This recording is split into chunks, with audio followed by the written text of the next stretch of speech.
गुरु प्यारी साध संगत जी, एक बहुत बड़ी खुशखबरी है।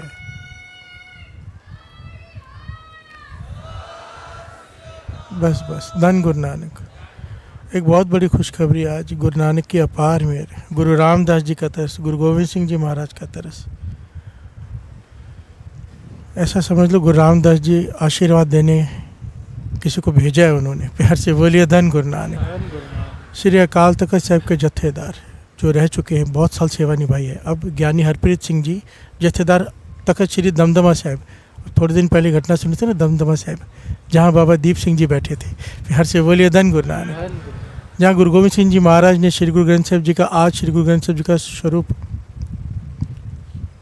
जो संचित किया था, उसकी सेवा वहाँ हुई थी। उस तख्त से ज्ञानी हरप्रीत सिंह जी जो अकाल तख्त साहिब के जत्थेदार भी रह चुके, आप सब जानते हो। इतनी बड़ी महान शख्सियत गुरु रामदास जी ने तरस करके आशीर्वाद देने आपके बीच भेजा है। जो अभी आपने दर्शन किए जिनके, सारे उनके स्वागत के लिए एक जयकारा बुलाए।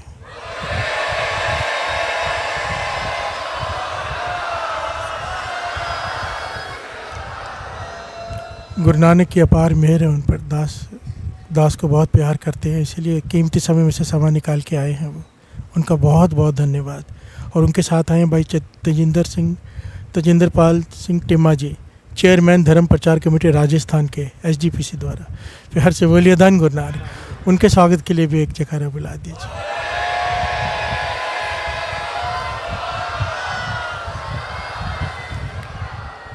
एक बड़ी कमाई वाले महापुरुष भी साथ में आए, पर वो शायद नहीं आ पाए, आराम कर रहे हैं। वो भाई कन्हैया जी के संप्रदाय में से जो आज संभाल रहे हैं, याद है ना भाई कन्हैया जी, जिनको हर एक में से गुरु गोविंद सिंह जी महाराज दिखाई देते थे। उनकी जो सेवा संभाल रहे हैं उनके स्थान पर, जो गद्दी पर, वो भी आए हुए हैं महापुरुष, पर इस वक्त यहाँ पर दर्शन देने नहीं आ सके किसी वजह से। तो दास बेनती करेगा महापुरुष ज्ञानी हरप्रीत सिंह जी को, जत्थेदार तख्त श्री दमदमा साहिब जी के आके कुछ समय संगत को गुरबाणी से जोड़े। जैसे ही उनका समय फिर वो उठेंगे, फिर दास फिर बैठ जाएगा, कीर्तन के आनंद लेंगे। पर आए हैं तो मेरा मन है कि कुछ समय ज़रूर वो संगत के दर्शन करें और संगत उनके दर्शन कर ले और उनके कीमती प्रवचन सुनकर अपना जीवन सफल बनाइए। धन गुरु नानक। वाहिगुरु जी का खालसा, वाहिगुरु जी की फतेह।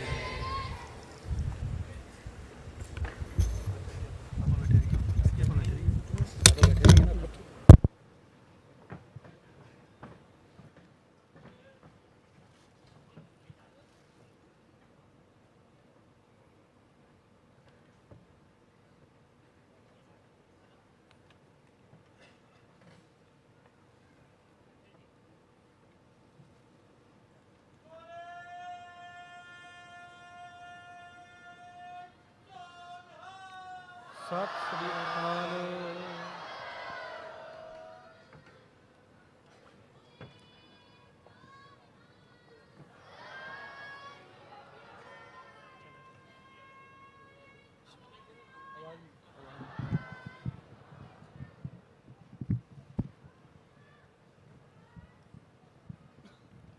वाहिगुरु जी।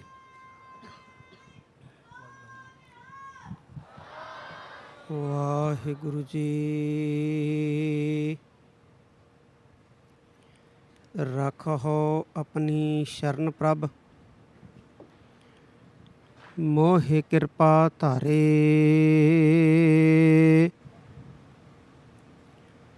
सेवा कछु न जाना, नीच मूर्खारे।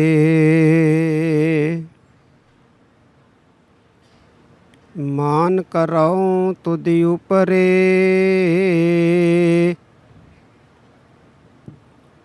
मेरे प्रीतम प्यारे।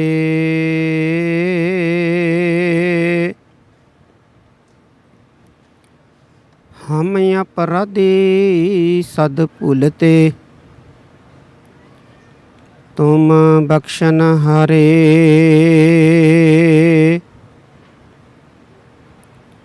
हम अपराधी सद भूलते, तुम बख्शन हारे।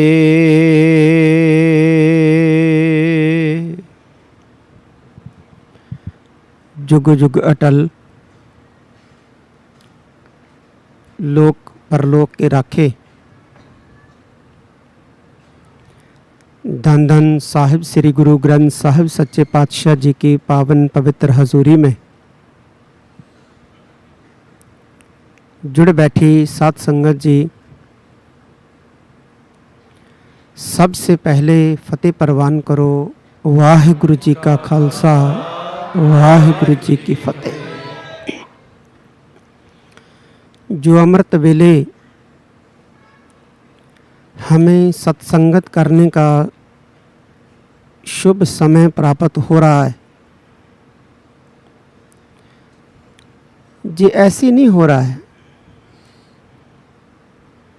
जो ईश्वर की वाहिगुरु जी की कृपा से हो रहा है। क्योंकि महाराज जी की वाणी हमें यही कहती है कि सत्संगत उसी को मिलती है जिसके भाग्य में लिखा होता है, नहीं तो नींद हमें भी आती है, हमें भी बहुत ज़रूरी काम है, पर हम नींद और आलस का त्याग करके जहाँ महाराज की हजूरी में अमृत वेले नाम जपने के लिए एकत्रित हुए हैं, तो हम पे उस वाहिगुरु जी की कृपा है। गुरबानी का फरमान है कि वड भागी हर संगत पावा है, भागहीन परम चोटा खावा है। जिसका मतलब है कि जिसके भाग बड़े होते हैं, उदय होते हैं, उसको सत्संगत की प्राप्ति होती है। और जो भाग्य से हीन होते हैं, वो भ्रम के चक्कर में पड़े हुए चोटें सहन करते हैं। महाराज हमें ये भी बताते हैं कि बिन भागा सत्संग न लभै, बिन संगत मैल परिजय जियो। कि जब तक हमें सत्संगत नहीं मिलती, जब तक हम सत्संगत में बैठ के उस ईश्वर को, वाहिगुरु जी को याद नहीं करते, तब तक मन से मैल नहीं जाती है। और जब तक मन से मैल नहीं जाती है, गुरु जी और वाहिगुरु जी हमारे मन में नहीं आते हैं। हम किसी को अपने घर में आमंत्रित करते हैं, किसी बड़ी हस्ती को, तो जब उसने आना होता है तो हम अपने घर की सफाई करते हैं कि हमारे घर में बहुत बड़ी हस्ती आ रही है, हमें अपना घर साफ़ रखना है, उसे बिठाना है, चादरें साफ़ होनी चाहिए, जहाँ उसने बैठना है गंदगी नहीं होनी चाहिए, मैल नहीं होनी चाहिए। तो अगर हम चाहते हैं कि वाहिगुरु जी हमारे मन में आएँ, हमारे दिल में आएँ, तो हमें अपने मन को भी साफ़ रखना है, हमारे दिल को भी साफ़ रखना है। और मन कैसे साफ़ होता है, दिल कैसे साफ़ होता है? सत्संगत के द्वारा।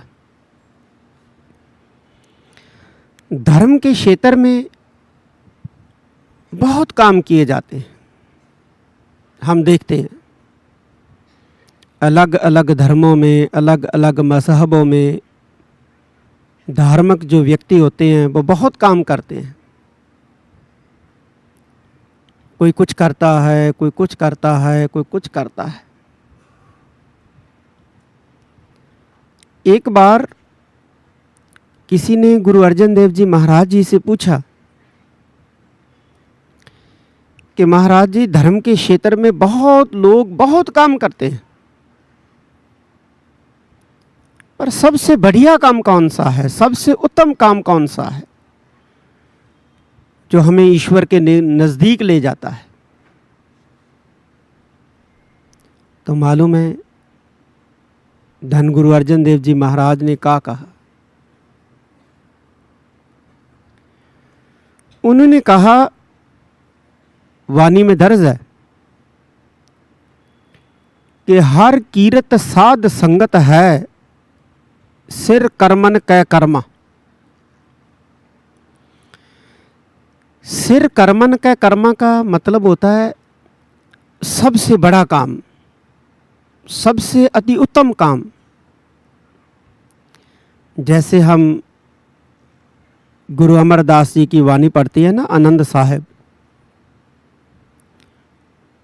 उसमें हम पढ़ते हैं कि आवहो सिख सतगुरु के प्यारे हो, गावहो सच्ची बाणी, बाणी ता गावहो गुरु केरी बाणियाँ सिर बाणी। जैसे महाराज जी कहते हैं ना, बाणियाँ सिर बाणी, गुरु अमरदास जी,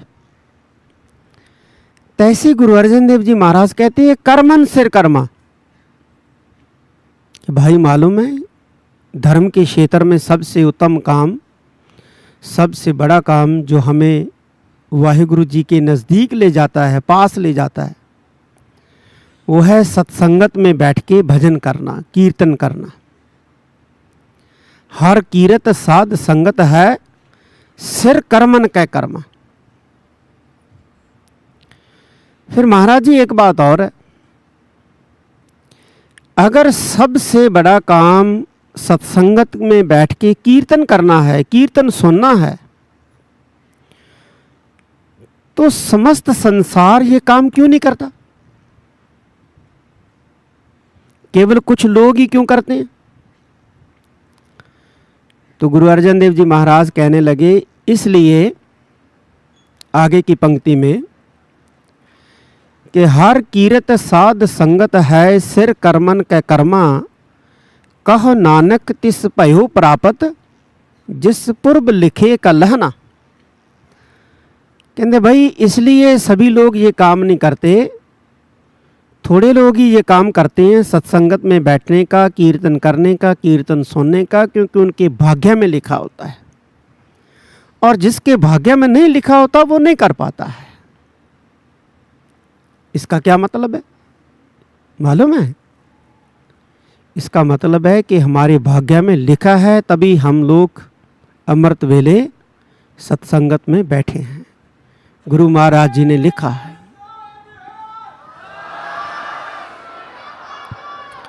हम पर विशेष कृपा है, तभी हम बैठे हैं सत्संगत में कीर्तन करने के लिए और कीर्तन सुनने के लिए। ये बात हमको जान लेनी चाहिए।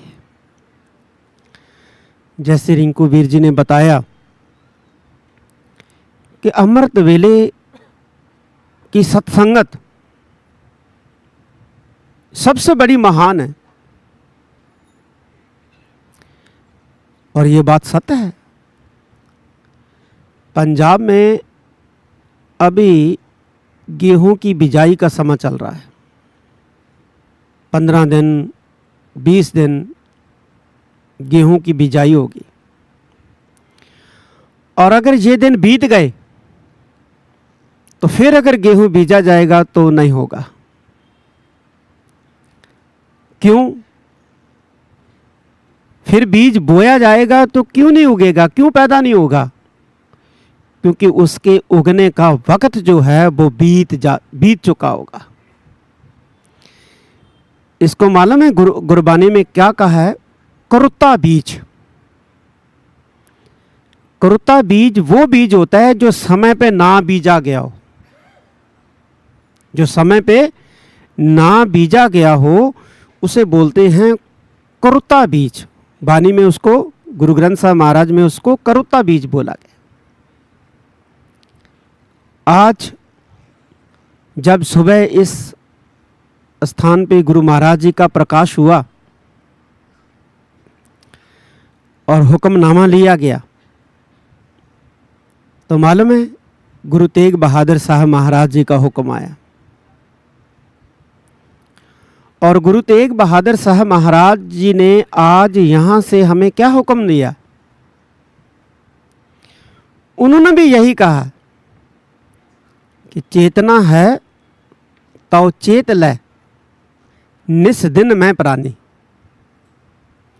कि हे प्राणी, तो उसको चेत। चेत का मतलब क्या होता है? चेतना का मतलब क्या होता है? चेत का मतलब होता है सिमरन करना, याद करना। सिमरन का मतलब क्या होता है? स्मरण करना। संस्कृत में इसको बोलते हैं स्मरण करना, याद करना। कैसे याद करना?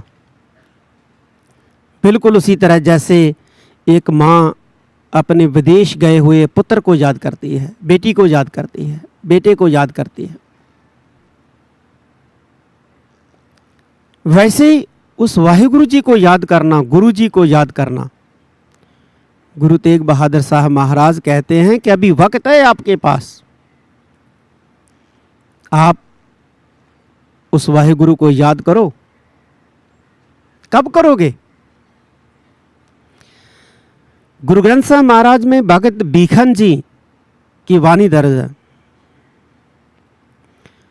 भगत बीखन जी मालूम है क्या कहते हैं?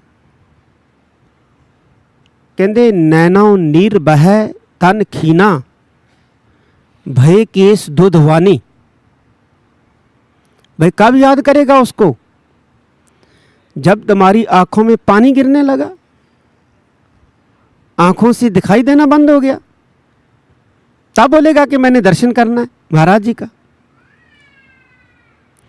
जब कानों ने सुनना बंद कर दिया, तब कहेगा कि मैंने कीर्तन सुनना है, मुझे लेके चलो कोई। जब तुम्हारी टांगे जवाब देगी, चलने से तुम सक्षम नहीं रहे, तब बोलोगे कि मैंने सत्संगत में जाना है, अपने पोते को पोती को कि मुझे लेके जाओ, बेटे को बेटी को मुझको लेके जाओ।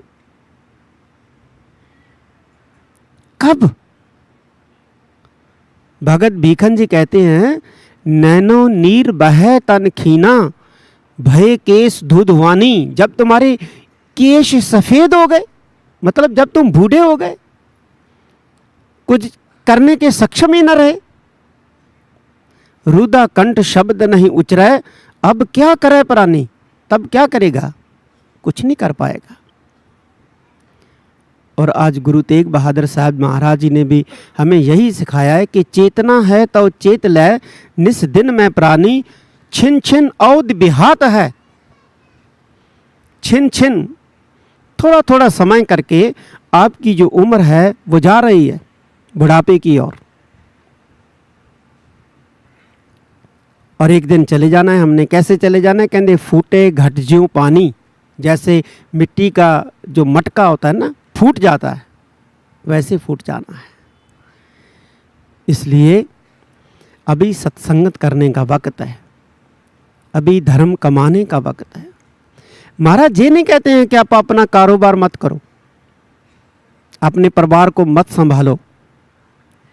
भाई अपना कारोबार भी करो, अपने परिवार को भी संभालो, अपने बच्चों को भी संभालो, लेकिन कुछ वक़्त उस वाहिगुरु जी के लिए ज़रूर निकालो।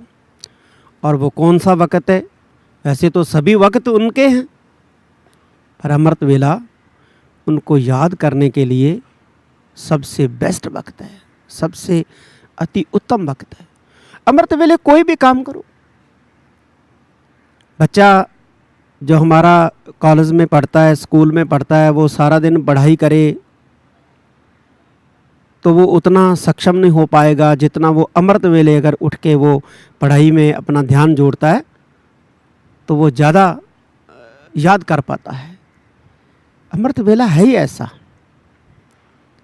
दिन में जितना काम हम 8 घंटे में करते हैं, जो अमृत वेले उस काम को करे तो हम उससे बहुत थोड़े वक्त में कर सकते हैं।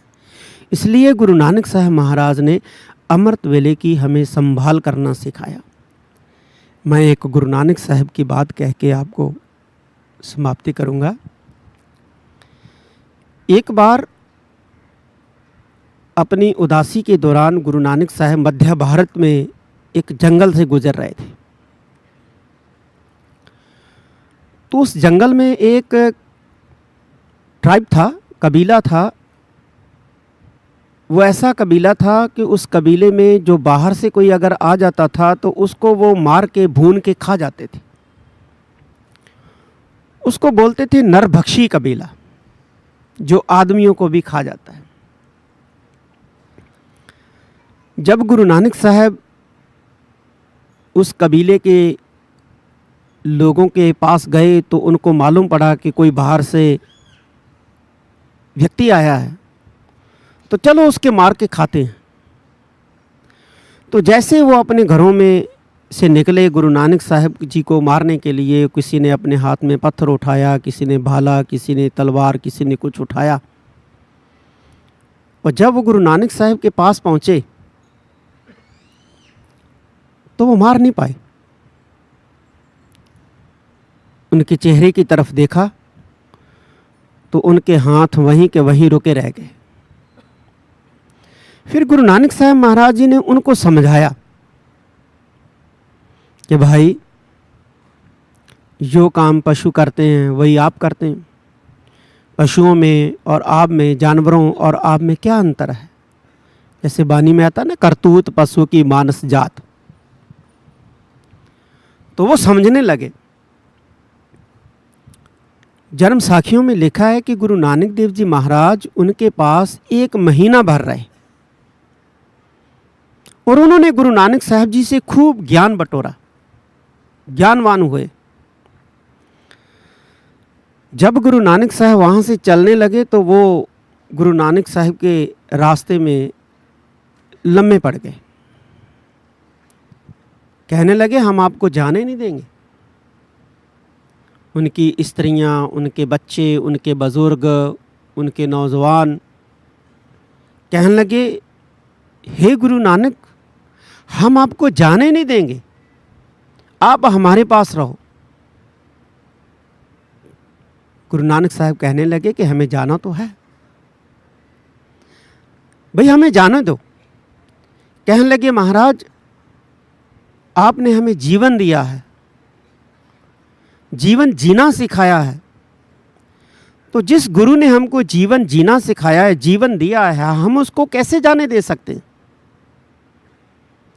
महाराज कहने लगे, भी आपको भय किस बात का है? कहने लगे महाराज, हमको भय इस बात का है कि अगर आप चले गए तो हम फिर वैसे ही बन जाएंगे जैसे पहले थे। हम अब वो नहीं बनना चाहते जो पहले थे। तो गुरु नानक साहब महाराज ने उनको एक जुक्ति बताई। कहने लगे, अच्छा एक आप काम करो, हमने जो आपको शिक्षा दी है, जो आपको उपदेश दिए हैं, जो आपको शब्द सिखाए हैं, आप उनको लिख लो या याद कर लो। कहने महाराज जी इससे क्या होगा? कहते आगे बताते हैं। आप कहते एक जगह जो है वो मुकर्रर कर लो, पक्की कर लो। आपने क्या करना है, आपने अमृत वेले उस जगह पे इकट्ठे होना है। हो जाओगे? कहते हाँ जी हो जाएंगे। कहते फिर जो हमने आपको शिक्षा दी है, जो हमने आपको उपदेश दिया है, जो आपने लिखना है या याद करना है, आपने उसको बार बार उचारना है, पढ़ना है इकट्ठे होके। कहने महाराज ये काम भी कर लेंगे। एक तो अमृत वेले करना है, एक संध्या के समय करना है। अमृत वेले बड़ा जरूरी है। कहने महाराज ये तो काम कर लेंगे हम, कोई बड़ी बात नहीं है हमारे लिए, पर इससे होगा क्या? तो महाराज कहने लगे कि अगर आप अमृत वेले और संध्या के समय एक जगह इकट्ठे होके हमारे दिए हुए शिक्षा को, हमारे दिए हुए शब्द को आप बार बार गाओगे, बार बार पढ़ोगे, तो आपको ये भय है ना कि हम पहले जैसे नहीं बनेंगे। तो हम आपसे विश्वास दिलाते हैं कि आप तो क्या, आपकी आने वाली नस्लें भी पहले जैसी नहीं बनेंगी, जो करती जाएंगी लगातार। मतलब गुरु नानक देव जी महाराज ने उनको सत्संगत के साथ जोड़ दिया, सत्संगत बना दी उनकी, और सत्संगत के साथ उनको जोड़ दिया। और वैसा ही हुआ। वो फिर नरभक्षी नहीं हुए, वो इंसान हो गए। और ऐसे गुरु नानक देव जी महाराज ने भाई भगीरथ जी को बोला था। भाई भगीरथ जी गुरु नानक साहब महाराज के पास सुल्तानपुर आए, ओ लोधी व्यापारी थे। कहने लगे महाराज मैं आपसे एक विनती करता हूँ। कहते बताइए।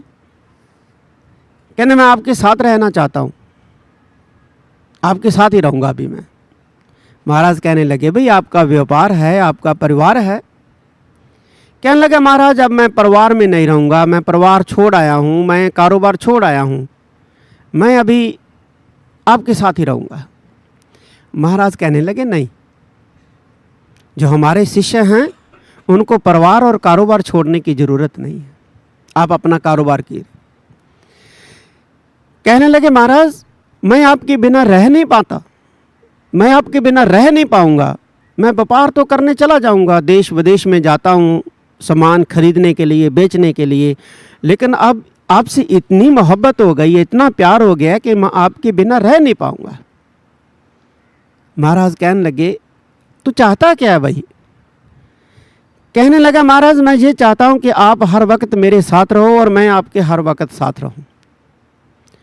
तो गुरु नानक साहब महाराज भाई भगीरथ जी को कहने, भाई मनसुख था उसका नाम, उनका नाम, भाई मनसुख जी को कहने लगे कि भाई ऐसे करो, आप जो हमने शिक्षा दी है, जो हमने वाणी उचारी है, आप उसको एक पोथी के रूप में लिख के अपने पास रख लो।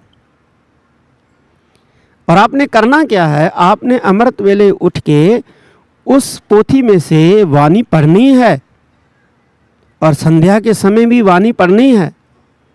जहाँ भी आप होगे, जहाज में होगे, पानी वाले जहाज चलते थे जिसमें वो व्यापार करता था, जहाज में होगे, ज़मीन में होगे, जहीं भी होगे आपने वो पोथी निकालनी है और आपने अमृत वेले जागना है, उठना है, वो पोथी निकालनी है और जो हमारी वाणी है, जो हमारे शब्द है, उसको पढ़ना है। तो महाराज उससे क्या होगा? कहते आप यही चाहते हैं ना कि गुरु नानक साहब मेरे साथ हो, मैं गुरु नानक साहब के साथ हूँ? कहते जी यही चाहता हूँ। तो कहते जब आप वाणी पढ़ेंगे अमृत वेले तो गुरु तुम्हारे साथ होगा और आप गुरु के साथ होंगे, गुरु आपसे दूर नहीं होंगे। तो ऐसे ही महाराज जी ने भाई मनसुख जी को बोला था।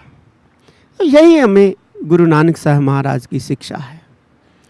मैं अंत में आप सभी सत्संगियों का धन्यवाद करता हूँ कि आप अमृत वेले अपनी निंद्रा को त्याग के इस सत्संग समागम में हाज़िरियाँ भरते हैं और गुरु नानक से महाराज जी का हम प्रकाश पर्व मना रहे हैं।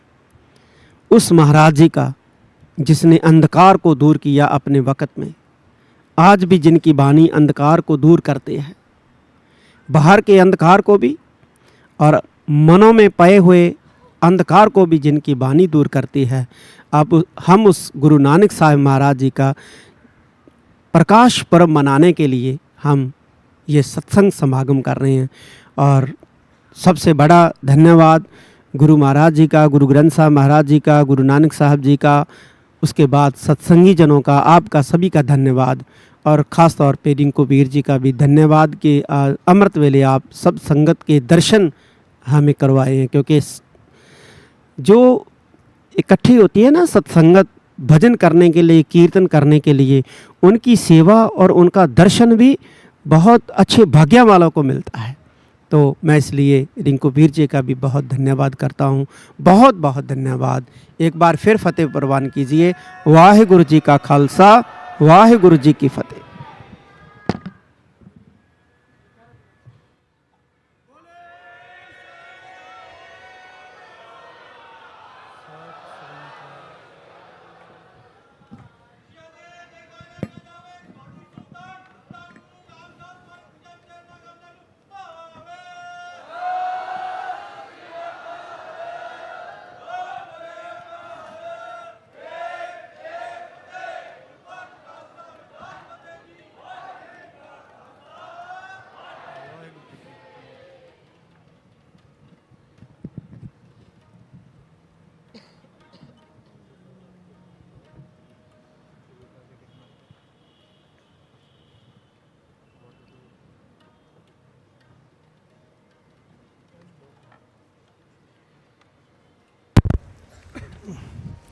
धन गुरु नानक, धन गुरु नानक, धन गुरु नानक, धन गुरु नानक। गुरु की अपार मेहर। ज्ञानी हरप्रीत सिंह जी, इतना प्यारा ज्ञान दिया है सारी संगत को। तरस किया गुरु नानक पातशाह ने उन्हें यहाँ भेजा। आप संगत को उनके दर्शन हुए, उन्होंने आप संगत के दर्शन किए। आइए अब आगे बढ़ते हैं, शब्द ले लेते हैं। धन गुरु नानक, धन गुरु नानक। एक